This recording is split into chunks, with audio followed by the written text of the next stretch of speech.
Bem-vindos a mais um episódio do nosso podcast Pluralidade e Subjetividade, uma conversa entre direito e psicologia. Aqui, como sempre, Simone Seghese, eu, Thaís Seghese. E hoje a gente quer falar de um tema que, nossa, causou aqui na minha cabeça, que é a gente pensar um pouquinho essa ideia da gente jogar a culpa nos outros. A culpa é sempre do outro, mãe? Meu Deus! Oi, pessoal. Esse tema é muito mais da psicologia Então quem tem que trabalhar hoje aqui é a Thaís, tá, gente? Vocês percebam que ela tá muito mais equipada do que eu, ó. Trouxe um iPad, toda chique, eu com um caderninho aqui meia boca. Então hoje ela que vai dar uma aula e eu só vou problematizar esse tema. Queria começar com uma frase, com um trecho, na verdade, né? Um pedaço de um texto aqui. Hoje, antes do anoitecer, sobreveio uma inquietante angústia. Quem sou eu e quem são os outros? Bateu a coragem de improvisar, de associar. Essa questão provoca outra, inclusive de âmbito filosófico, o ser e o existir. Ainda é simpática para mim a problemática e inferência existencialista que pressupõe, e escrevo pressupõe, pois não acredito em verdades últimas, a existência antecede a essência. O ser vai se fazendo durante o existir.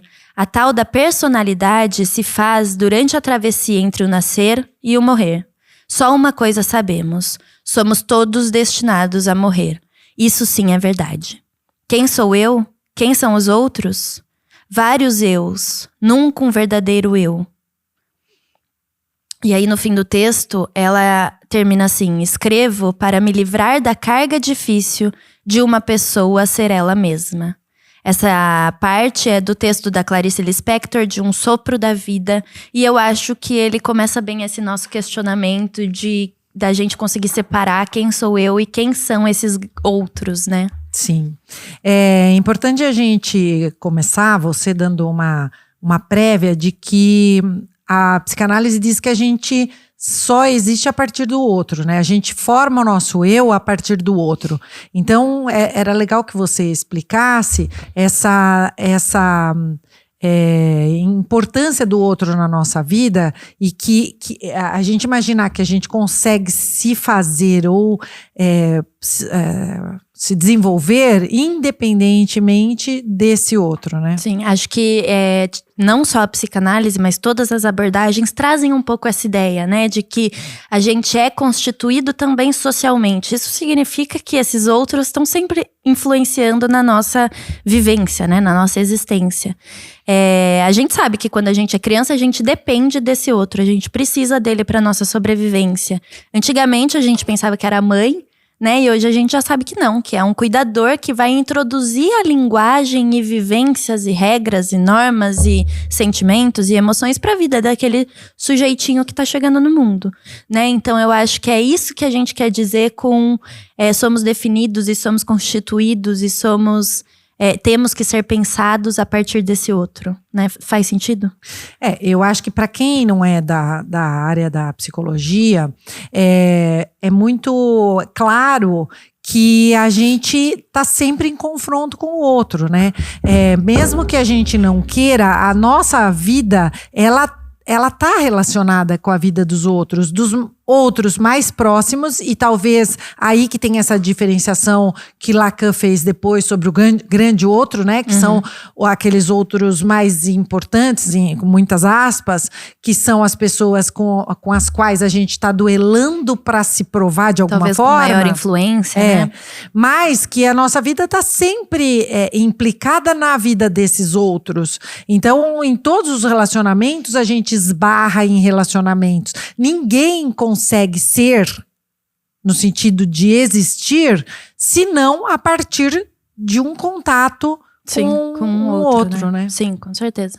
E aí o quanto no dia a dia, na nossa vida, a gente vai misturando o que é meu e o que é do outro, né? E o quanto causa angústia e dor quando a gente vive a vida do outro e os desejos do outro e não o nosso próprio, né? Eu acho que o ponto da terapia, a questão da psicoterapia, das análises, dessa busca por si próprio, é quando esse sujeito entra em contato e se implica na própria vida, né? É muito interessante que as pessoas chegam pra terapia sempre culpando o outro. E acho que geral, assim, é muito raro. São muito raros os casos que o sujeito vem já todo implicadinho e preparado para essa análise um pouco mais profunda, para entrar em contato com essas coisas um pouco mais profundas, né? Então, eu sempre começo a sessão perguntando por que agora, né? O que tem acontecido na vida que você resolveu estar aqui comigo agora procurando por uma ajuda? E aí, diversas as respostas, mas sempre, porque a minha mãe, eu não sei lidar com… A minha mãe não sabe lidar comigo. O meu pai é muito ciumento, porque na minha escola tem muito problema. Meu chefe. E nunca eu… Não… né, com alguma coisa. Então, Lacan traz, né, essa ideia de que a entrada na análise é essa. É quando o sujeito consegue se implicar e entrar em contato um pouquinho mais profundo com esses desejos, que não são claros, né? A gente não tá falando de eu quero tomar café, vou lá e… Tá, mas o que me fez realmente querer tomar um café, né? Então é profundo, é escondido. Lacan traz a ideia da falta também. Eu não sei porque a minha mãe ama tanto Lacan, né? Então a gente sempre traz Lacan aqui, porque ela adora estudar ele. Ele foi maravilhoso mesmo, tem uma teoria muito maravilhosa, né? E ele traz essa ideia do desejo muito forte, né? E do quanto impacta na nossa vida. A nossa vida vai se movimentando em volta desse desejo, né? E eu acho que também a psicologia e a psicanálise entraram muito na moda. E aí a gente vê, nós que somos leigos… Lá no meu escritório, por exemplo, a gente vê muitas mulheres que chegam e dizem assim: o meu companheiro, meu marido é narcisista. Já coloca ali fez a análise. Nem sabe o que não sabe o que é ser narcisista. Tá na moda. E por conta disso que o relacionamento desanda, por conta do narcisismo desse sujeito. Lá não são só os homens que são narcisistas, lá no escritório a gente atende mulheres por isso que eu tô dando o exemplo da mulher reclamar do marido, mas eu imagino que existam homens que digam: minha esposa é narcisista, minha companheira é narcisista. E é muito interessante a gente pensar que você nomeia a doença do outro sem olhar para si e dizer: quanto eu consigo lidar com o narcisismo, o pseudo que eu inventei, que seja narcisismo do meu companheiro. Porque o meu companheiro, a minha mãe, o meu irmão, o meu chefe, ser um psicopata, um doente, é dele, é do outro. O que eu vou… É isso que eu acho que é importante a gente trabalhar hoje. O quanto a gente pega essa formatação do outro e recebe como um impacto na nossa própria vida, né? E até como uma barreira para eu conseguir fazer aquilo que eu acho, né? Certo, no caso. Eu fiquei pensando em um monte de cis, igual você trouxe, né? Eu até anotei alguns aqui pra gente pensar sobre. Então, se meu marido fosse mais… me escutasse mais, a nossa relação estaria melhor. Se o meu marido soubesse, se minha mulher… Vou trocar, eu sempre falo marido, né? Se minha mulher soubesse conversar, a gente não teria tantas brigas. Se eu não tivesse tido um filho, eu poderia fazer a faculdade que eu tanto quis, né? É claro que ter um filho atrapalha fazer a faculdade, dificulta fazer uma faculdade, mas… é uma escolha também, né? Você estava contando um pouquinho antes uma história que eu acho que é importante a gente voltar nela, porque a gente consegue pensar várias coisas a partir dessa história, mas o quanto às vezes a gente precisa estar implicado nesse sentido de… sim, eu tenho uma filha, mas eu quero fazer uma faculdade. Como que isso é possível hoje? Sim. Como que eu vou fazer acontecer hoje? Então é muito fácil a gente colocando essas… eu não queria usar a palavra desculpa, porque eu acho que em muitos casos obstáculos não é uma que te desculpa, paralisam, né? Alguns obstáculos que te deixam e te mantêm num lugar que não é confortável, que não tá gostoso, né? Mas que ao mesmo tempo é conhecido, então traz também certo conforto, né? E quando você diz não tem jeito eu tô nessa situação e daqui não consigo sair, também tem o conforto de não preciso movimentar minhas pedras. Porque toda vez que você resolve que o teu relacionamento não tá bom, o teu trabalho não tá bom, eu quero mudar de cidade, você vai ter que movimentar pedras. E para movimentar pedras, terão incômodos, né? Sim. Então, de repente, você colocar toda essa carga em cima do outro, falar agora que eu tive filho, agora que eu não vou mexer com isso. Também tem uma coisa de covardia, se a gente pode usar, né, essa palavra, né? Tem um pouco de você, num conforto de ficar no ofurô de cocô, né? Sim, num lugar conhecido já, né? E eu acho que você fez uma pergunta muito importante que eu não vou lembrar exatamente como você falou, mas o que é importante pra você? Quais são os seus limites, né? Então, o que é insuportável? Quais são os seus contornos internos e externos, né? O que pra você pode e o que não pode? Porque até onde eu posso abrir mão, né? Fica mais fácil de eu encontrar o meu desejo e saber pra onde eu tenho que caminhar. Né? Porque senão esse outro também passa por cima de mim. Eu deixo com que esse outro passe por cima de mim, né? Sim.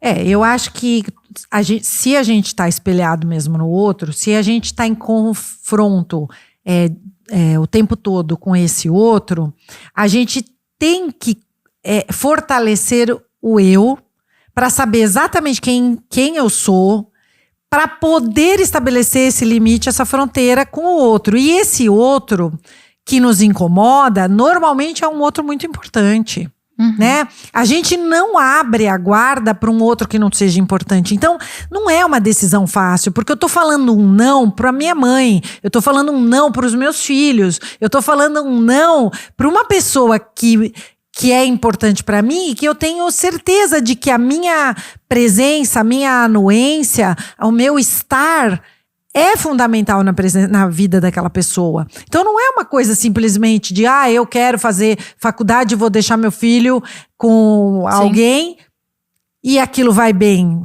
E vai ser uma escolha fácil, né?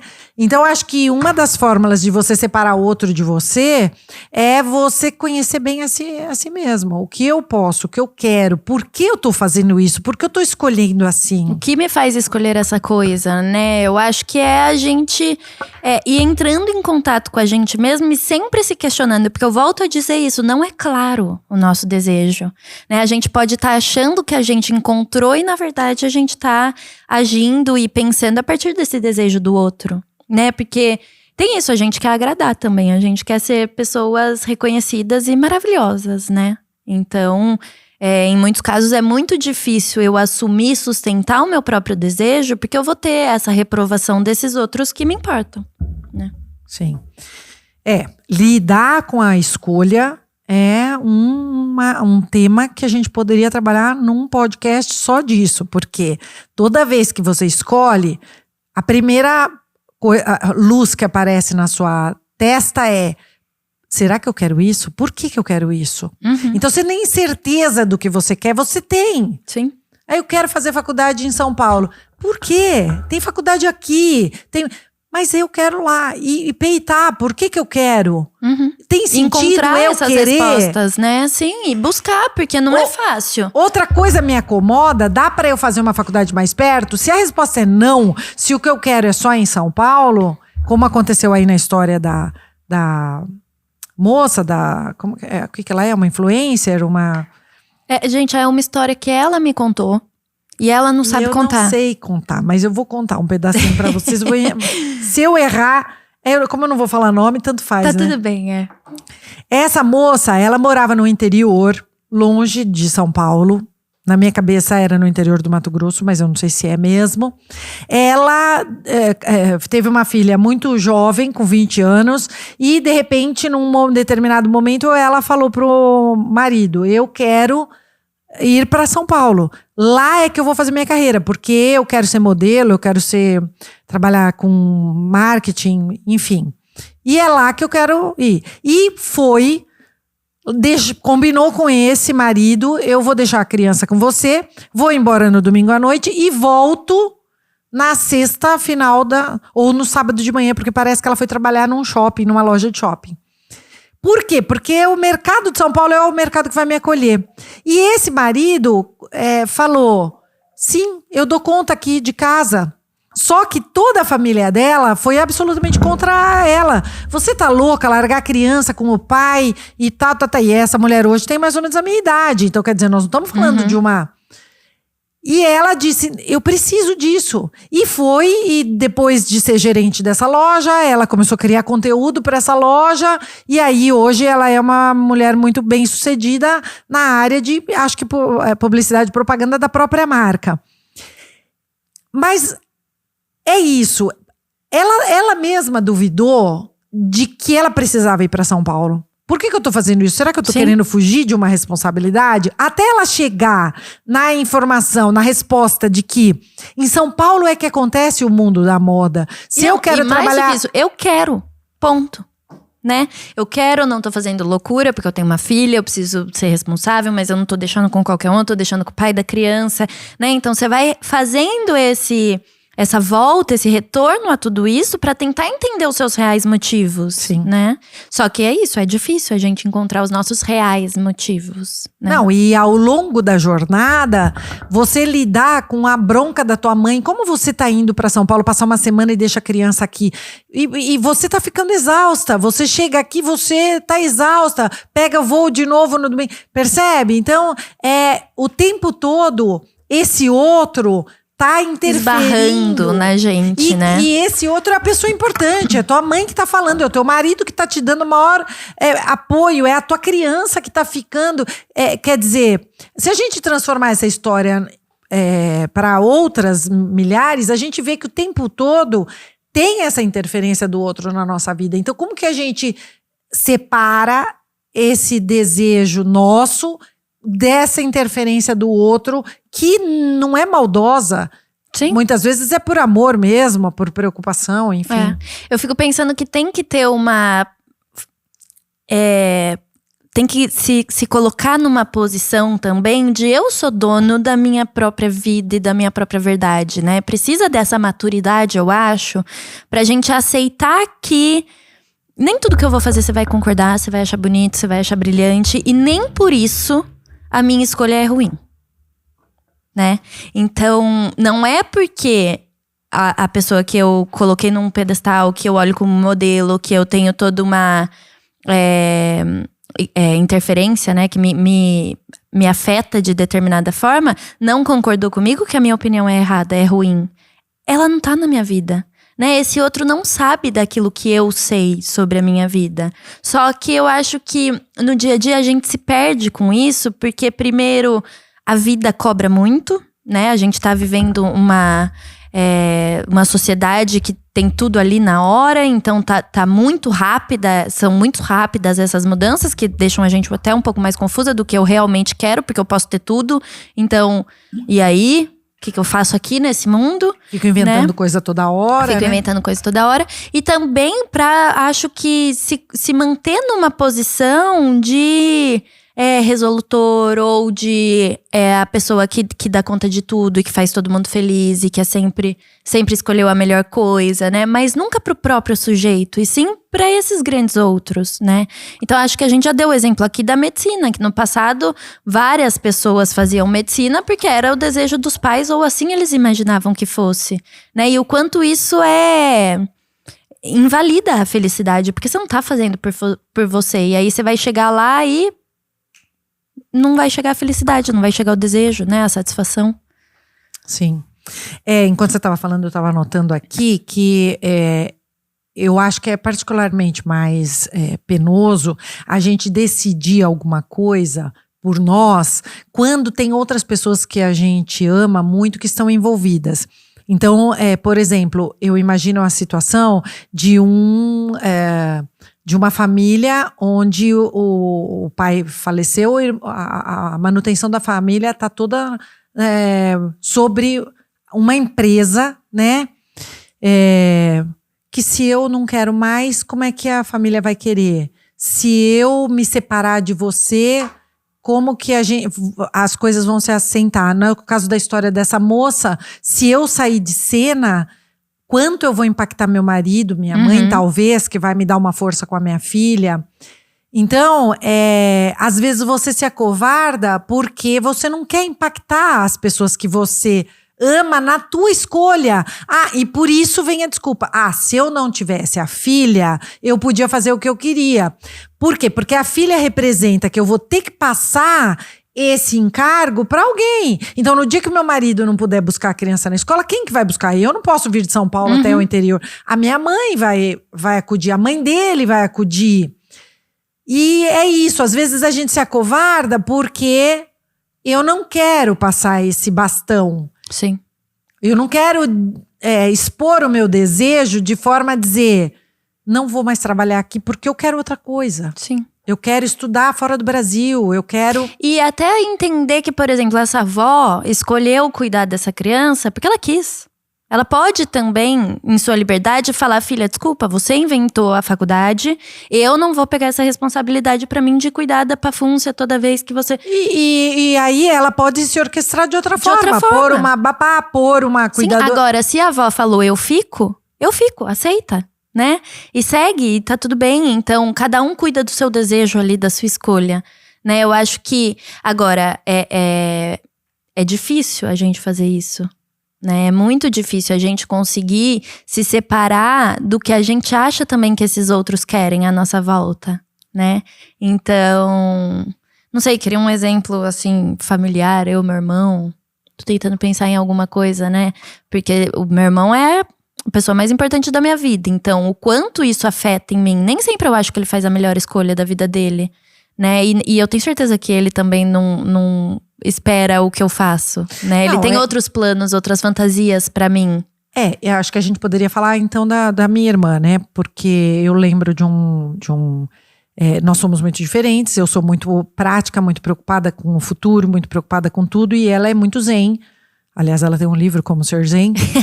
E aí, um certo momento da vida, ela decidiu morar fora do Brasil. E a minha preocupação se isso não der certo, como ela vai sobreviver aqui no Brasil depois com seus 60 anos? Então, a minha preocupação era começar a pagar a previdência para ela. Como que eu posso proteger minha irmã de um futuro erro, de uma escolha que não deu certo? E eu fui trabalhar isso, inclusive minha mãe falou, isso não é problema seu. A escolha é dela, é problema dela decidir. Mas eu, como a irmã mais velha, com medo dela não tá prestando atenção nisso, dela não tá tendo o mesmo medo que eu tenho. Quer dizer, é uma loucura eu tá tomando conta do futuro dela.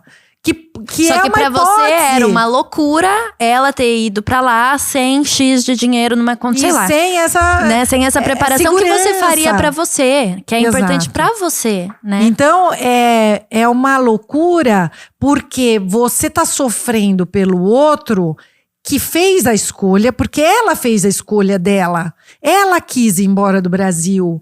E ela tá peitando o dar errado. Porque a hora que ela fala, eu vou embora do Brasil, tem duas possibilidades, dar certo e dar errado. Ela tá peitando dar errado. Então, eu não… percebe como às vezes é por amor que você interfere? É por amor que você… E aí eu podia pôr tanto medo nela… Mas você já tem 50 anos, como é que você vai… E aí ela não ir. Sim. Ela não peitar o desejo dela, percebe? E por amor a gente faz isso o tempo todo. Sim. E nos relacionamentos amorosos isso é muito comum também, né? Essa ideia de que… o meu desejo é te fazer feliz, o meu desejo é te dar tudo. E essa entrega é impossível também, porque é como se eu estivesse vivendo a partir do seu desejo, né? Então, o que você quer? E aí eu, como sua companheira, quero a mesma coisa que você… Ou só quero porque você quer, né? Então é importante a gente ir se questionando disso, pra ir se separando desses desejos dos outros. Porque você pode querer… por exemplo, a nossa viagem do ano que vem que a gente tá programando. A gente quer uma parte juntas, mas outra parte a gente não tá conseguindo juntar. Ela quer… sei lá o quê, e eu quero sei lá outro o quê. 2 lugares totalmente separados. Como que a gente vai fazer isso? Nenhuma das duas vai abrir mão do desejo. Então tá, a primeira semana a gente passa junto, depois cada uma sai pro seu canto. Pronto, a gente se satisfez, né? Então… quanto é importante eu saber os meus limites, que eu tenho 15 dias pra viajar. Eu não vou, entre muitas aspas, perder uma semana em um lugar só porque você quer. Sim. Né? E isso… Parece um egoísmo, talvez, né? Mas eu acho que é importante. É um egoísmo necessário pro nosso bem-estar. Porque daí eu me separo. Sim, né? E além disso, é saudável. Porque você vai viajar comigo pro lugar que eu quero ir, abrindo mão dos teus dias de férias, provavelmente você não vai no melhor dos seus humores, você não vai estar com aquele tesão, mesmo tesão que eu tô, a gente não vai estar naquela união gostosa de compartilhar de um momento que é legal para os dois. Sim. Isso acontece toda hora. Eu tenho vários clientes que o marido foi transferido para fora do Brasil e a mulher tinha uma história de trabalho importante aqui no Brasil e largou para ir. O que acontece? Toda aquela carga de frustração, de raiva, de angústia, você deposita naquele relacionamento. Quer dizer, você tá fora do país, abriu mão da tua carreira porque você quis. Aí você pega essa bomba de frustração, de raiva, porque você fez sem pensar direito e joga no relacionamento, joga no marido que só disse: eu preciso ir, eu fui transferido. Eu quero ir, sim. Agora, você tem toda a liberalidade de dizer: eu tenho uma carreira importante aqui, eu quero manter. Então, como a gente pode combinar isso? Eu e o outro. Como o meu desejo pode combinar com o do outro? E fazer que isso dê certo. E o quanto eu preciso confiar que tá tudo bem eu ter os meus desejos e eu querer e eu poder falar isso pra minha companheira, pro meu companheiro, de o seu trabalha lá, mas eu não sei se eu quero ir. Eu preciso ter uma confiança de que o meu desejo é tão importante quanto o seu. Sim. E não que o seu é maior que o meu. Sim. Né? Exato. Então eu preciso me colocar nesse lugar de não sei como a gente pode chamar, mas de implicação mesmo, de importância, desejante. isso. Porque você precisa, nesses momentos que a gente tá encurralado numa decisão, pensar: tem um meio termo, tem um jeito de adequar, tudo. Então, vamos achar esse meio termo, vamos achar o meio termo entre o teu querer, o teu desejo e o meu. E aí a gente fica mais alinhado e saudável, uma relação mais saudável quando você se respeita nesse momento da interferência do outro na tua vida, né? Porque depois é triste ouvir, e aparece muito no consultório isso, eu fui por causa do meu marido. E agora eu tô infeliz por causa do meu marido. E eu não terminei a minha faculdade por causa da minha esposa. E eu não, por causa dos meus pais. Né? Tá, mas e agora? E você? Cadê você? Né? E eu acho que por isso que é tão difícil responder essas perguntas, porque não são perguntas fáceis, né? Quais são os meus limites, o que me contorna, até onde eu consigo ir, até onde eu quero ir, né? Quem eu sou. Dificílimo. Quais as coisas que são importantes para mim e que são só para mim? Então, por exemplo, essa segurança material, a segurança de que eu vou chegar velha e ter uma aposentadoria e ter um dinheiro para viver, é importante para mim. É importante para mim, não é importante para minha irmã. Ela tem outras preocupações. E eu respeitar isso na minha irmã, respeitar isso em vocês. Você tá fazendo escolhas que podem me impactar de uma forma, me assustar de alguma forma. Você escolher, né? Sim. E eu tenho que lidar com essa tua escolha. Por quê? Porque isso é teu, embora a minha preocupação seja legítima. Eu tenho medo por amor, para te proteger da melhor forma. Só que isso é importante para mim, não para você. E eu acho que é um limite tão... Acho que é um dos dilemas mais complexos da existência. É você saber o que é teu e o que é do outro. Sim. São uma das maiores dores da nossa vida estão relacionadas a essa separação. O que é meu e o que eu posso mudar e o que não é meu. E o que eu quero também mudar, né? Porque tem um monte de coisa que eu posso mudar, mas eu não quero. E não vou. Por ninguém. Né? Não que a gente mude por alguém, mas tem coisa que eu acho que é meu e que eu quero seguir assim e que faz sentido e tá tudo bem, né? Mas é importante a gente sempre fazer esse retorno para entender o que a gente tá escolhendo, né? E como que a gente tá escolhendo, porque senão a gente cai nesse lugar de não responsabilidade, né? Da gente não se responsabilizar pela nossa escolha. Então, eu fiz psicologia porque minha mãe mandou. Sim. E eu? Cadê o eu dessa história, né? Some, se perde. Acabei né? a faculdade e agora tô aqui perdido num desinteresse, numa vida de desinteresse, porque eu não tô me apropriando do meu desejo, eu não tô escolhendo por mim, Uhum. né? Sim. Eu acho que tem uma dor, né, que acompanha esse afastamento do nosso desejo também, que é um grande sinal, assim. Eu acho que se você tá se sentindo um pouco mais ansioso, um pouco mais angustiado, se tem questões aí que como se parecesse que você tá meio nadando sem sair do lugar, eu acho que é um grande momento pra parar e voltar as perguntas pra si, né? Pra tentar entender que momento você tá da vida, o que você tá querendo, quem é você hoje, o que você escolheria pra você, né? Quem que você é podendo ser você mesma. Você começou o episódio falando que quando a gente chega na análise, né, as primeiras vezes que a gente encontra o nosso analista, nossa terapeuta, a gente está falando, meu problema é que a minha mãe inventou agora que o meu pai não aceita que eu sou homossexual, O meu relacionamento.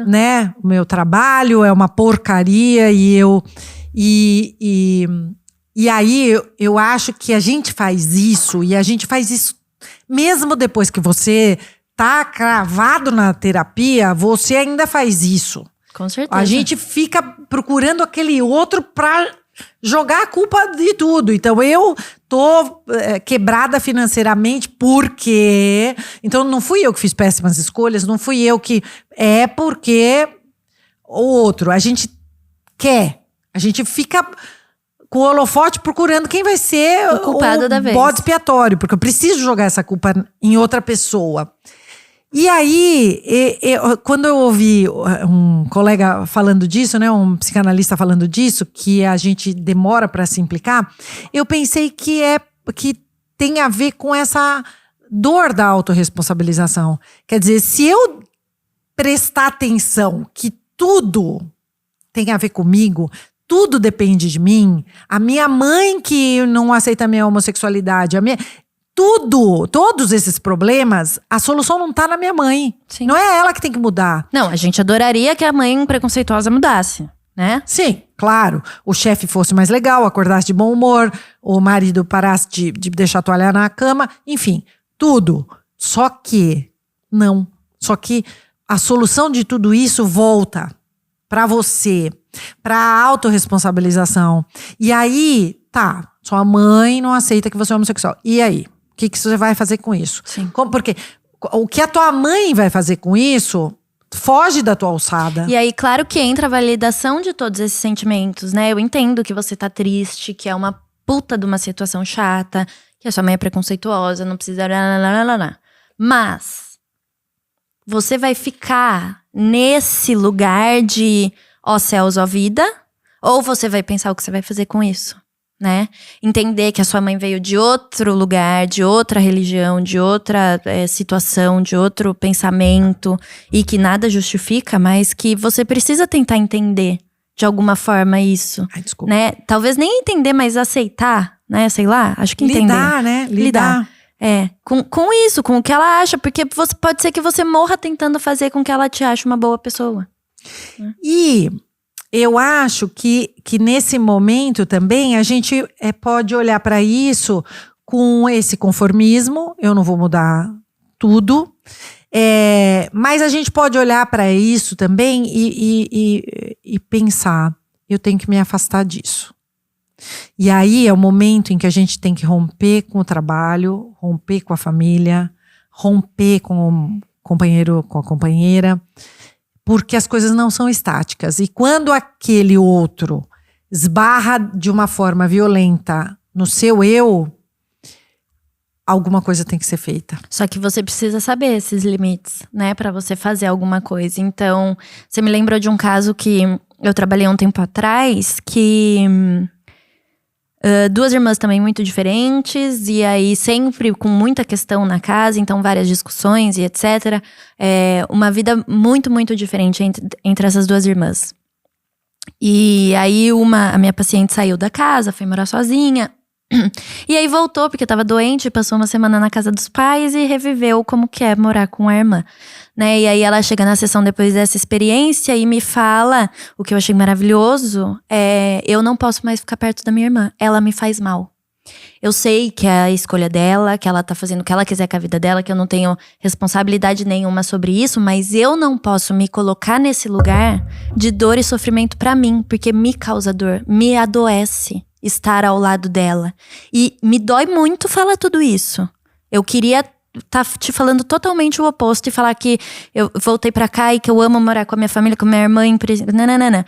Mas não é a realidade, né? Então eu preciso ser sincera comigo mesma e aceitar que eu não posso conviver com a minha irmã porque ela me causa dor, ela me causa sofrimento, né? Então uma chave, é uma virada de chave aí, né? É muito importante porque ela começou a se colocar na vida dela, né? Sim. Eu não preciso mais aceitar isso que me faz mal. Quando você percebe claramente as suas bordas, né? Você consegue colocar ali os limites. E provavelmente a situação fugiu do controle porque você não foi fazendo isso, né? Sim. Você não foi colocando as limitações. Então, acaba que o outro, que o papo hoje a gente tá falando, né? O problema são os outros. Às vezes o problema é que você não coloca a limitação necessária a esse outro. Às vezes o outro é um problema, mas, né, como que você vai colocar isso na sua vida e aceitar certas coisas ou não, né? Acho que é listinha mesmo pra começar, né? Eu acho que pega um papel e anota lá de um lado o que pontos positivos o que eu realmente quero, pontos positivos, por que eu quero isso, então anota lá o que faz sentido, o que não faz. Tá, eu tô pesando se eu vou fazer faculdade com a minha filha longe, nananã, ou não. Prós e contras, por quê? né? O que me faz querer isso? E vai se questionando, vai buscando, vai tentando sozinho se você não quer ir pra terapia ou se você não tem condição de ir pra terapia nesse momento. Que pra mim também é uma desculpa, porque temos muitos psicólogos que fazem valor social e atendimentos gratuitos. Então, se você quer e não sabe onde procurar, pode deixar aqui nos comentários que eu prometo que te ajudo a encontrar alguém. Eu acho que é esse o caminho, né? Se a gente quiser encontrar com a gente, ter essa vida que me dói um pouco usar essa palavra, porque também entrou um pouco no popular, né? Um pouco mais de propósito, um pouco mais de sentido na vida. Eu acho que esse é o caminho, é a gente ir se esbarrando com a gente mesmo e entrando em contato com esses nossos limites, qualidades, defeitos e coisas pra gente ir se entendendo, né? Ontem eu lembrei agora de uma conversa que eu tive com uma amiga, eu não sei, há uns 10 anos, sei lá, mais talvez, nós fomos fazer um trabalho lá numa comunidade muito carente em Campinas e eu conheci uma moça que estava num estado, no finalzinho da minha fala, tinham várias mulheres, um dia difícil de chuva, com barro, e elas estavam lá, umas 10, 15 mulheres daquela comunidade. E no finalzinho eu falei, a hora que eu acabei, elas não tiveram coragem de conversar comigo ali abertamente, mas fiz uma fila, como se eu fosse atender individualmente, uma fila para conversar comigo. E aí, quando chegou essa moça com o marido e com as filhas pequenininhas, ela muito, muito abatida, triste, eu não tenho vontade de viver, eu não tenho energia para nada, e o marido, eu tô muito preocupado com ela, porque ela tá num processo, então nós vamos tentar uma terapia, vamos começar com uma terapia, o Projeto Heróica ofereceu, e ela fez 2 ciclos de terapia no Projeto Heróica, e aí no final do segundo ciclo, ela se encantou com a psicologia, eu mandei de presente para ela um livro de psicologia, para ela começar a estudar. E ela começou já a sentir uma energia diferente dentro dela, porque ela se sentiu primeiro cuidando dela mesma, se sentiu acreditada pela própria terapeuta e por mim. Então ela começou acolhida pela família, né? Esse marido que leva com cuidado. E aí, ontem ela me mandou mensagem e falou assim, eu precisava conversar com você um pouquinho, rapidinho. E nós fizemos uma chamada de vídeo e ela estava me contando que ela se formou como terapeuta, aromaterapeuta, e que ela passou, ontem ela recebeu a notícia de que ela foi aprovada num curso de psicanálise. Ah, que linda. E que ela vai começar a estudar psicanálise, e ela, uma mulher completamente diferente daquela que eu conhecia há 10 anos. Então, ela colocava obstáculos na vida dela que ela foi percebendo que eram no mundo da fantasia. E que aqueles obstáculos para o desejo dela já não existiam. Então, quando eu conversei com ela, você não quer voltar a trabalhar, não quer voltar a estudar lá há 10 anos? Não, eu sou casada, eu tenho filhos. Era um problema a vida dela. E, na verdade, era um véu. Era um véu de problemas que não existiam. Então, ela ainda casada, ainda com 2 filhos, tá fazendo agora tudo formada. que ela queria fazer. Sim. Então, a gente às vezes coloca esse outro como o obstáculo, né? Meu marido, meus filhos, minha Vida, minha situação econômica, minha condição financeira. Naquele momento, se eu falasse para ela, presta uma faculdade e pede bolsa integral. Não, nunca vou ter. Ela fez isso agora. E foi aprovada com bolsa integral. Quer dizer, são possibilidades que a gente vai fechando porque a gente já tem um não pré-estabelecido na nossa cabeça, né? Sim. E pode ser transformador você olhar para si, para o seu próprio desejo, sentar com esse outro e negociar, né? Tem alguma possibilidade? Sentar com você mesmo e negociar primeiro, depois sentar com esse outro e renegociar, né? Como e acho que pode nunca é fazer isso tarde funcionar? também, né? Pra gente retomar esses desejos. E acho que pode ser um pouco assustador pra quem tá ouvindo e tá pensando, meu Deus, não soube responder nenhuma das perguntas. A gente também não sabe, a gente também precisa de tempo pra conseguir responder tudo isso, né? Mas eu acho que é um ponto pra começar, assim, e nunca é tarde. Então, tá afim, senta lá e começa a pensar e começa a tentar entender o que é insuportável, quais são esses limites, esses contornos que te definem enquanto sujeito, né? Que estão em modificação, lógico, sempre mudando, mas que tem um significado sobre o eu, né? Sobre esse sujeito. Sim, olhar para esse outro que tá te impactando e sentar, negociar primeiro com você, depois com ele e entender como que as coisas podem funcionar. Mas não negar esse próprio desejo, né? Combinado? Nos vemos no próximo episódio. Deixem aqui pra gente, por favor, dúvidas, curiosidades, dicas de temas, né? Críticas, que a gente adora debater com vocês. E estaremos aqui na próxima semana. Até lá, um grande beijo.